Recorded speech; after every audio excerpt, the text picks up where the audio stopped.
मंडळी नमस्कार. आज आम्ही नेहमीप्रमाणे अशाच एका ऊसाच्या प्लॉटवर आलोय, ज्या प्लॉटला 10 महिन्याच्या पूर्वी आपलं केरनचं तंत्रज्ञान वापरलंय आणि आज तो प्लॉट बियाणं प्लॉट म्हणून विक्री चालू आहे. तर जाणून घ्या त्यांच्याकडूनच की नमस्कार, जरा तुम्ही तुमचं नाव सांगा. आनंदराव मारुती जाधव. 1 जूनच्या आसपास याची लागण केली. 1 जून 2023. अच्छा. अगोदर ओरेकेनची आळवणी केली रोपाच्या ट्रेमध्येच. हां. त्यानंतर लागण केली. हां. लागण केल्यानंतर 4-5 दिवसानंतर अनेक पाणी दिलं. त्या पाण्याच्या वेळेला आळवणी केली. त्यानंतर 15 दिवसाच्या अंतरानं रोपावरती स्प्रे मारला. 1.5 मिली. बरं. अच्छा, आता जे तुमची लागण आहे किती महिन्याच्या, किती कांडीवरती आता?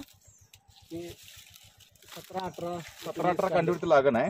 शिवाय जरा जाड्या कोंब हे वॉटरशूट आहेत ते पाहूया आपण. जाडी वगैरे जाडी पण चांगली आहे. ठीक आहे. अच्छा, पानाची रुंदी काळोखी 1 नंबर. शेणखत सुद्धा नाही. बरं. आणि हा प्लॉट म्हणजे माती उचललेला प्लॉट आहे. म्हणजे माती उचललेला प्लॉट आहे. बरं, आता सरासरी हा किती क्षेत्र आहे? हे 26 गुंठ क्षेत्र आहे. तर आता काय बाजारभावाप्रमाणे तुम्ही याची विक्री केली? फुटावरती दिलाय. एक म्हणजे फुटावरती यांनी विकलेलं आहे असं ऊस बियाणं? फुटावर 18 रुपये फुटाप्रमाणे दिलेलं आहे. 18 रुपये फुटाप्रमाणे दिलेलं. 100 फुटाची सरी असेल तर 1800 रुपयाला सरी. 1800 रुपयाला. अंदाजे किती होतील याचे? अंदाजे 300 फुटाचे असे 22 सरी आहेत. अच्छा. साधारणतः एका सरीचं 5400 रुपये रेट होतोय. असं 22 सरी आहेत.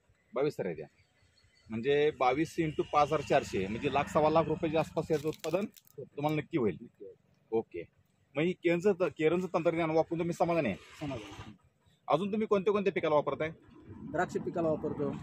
तर आता सिमला मिरचीमध्ये ढबूची आता बेड मारायची साईडला आता पाहिला आपण, त्याला पण वापरताय? त्यासाठी बी वापरतो. ओके, धन्यवाद. तुम्ही तुमच्या ऊस पिकाबद्दल जी काय माहिती दिली त्याबद्दल मी केरन कंपनीकडून तुमचे आभार करतो. धन्यवाद.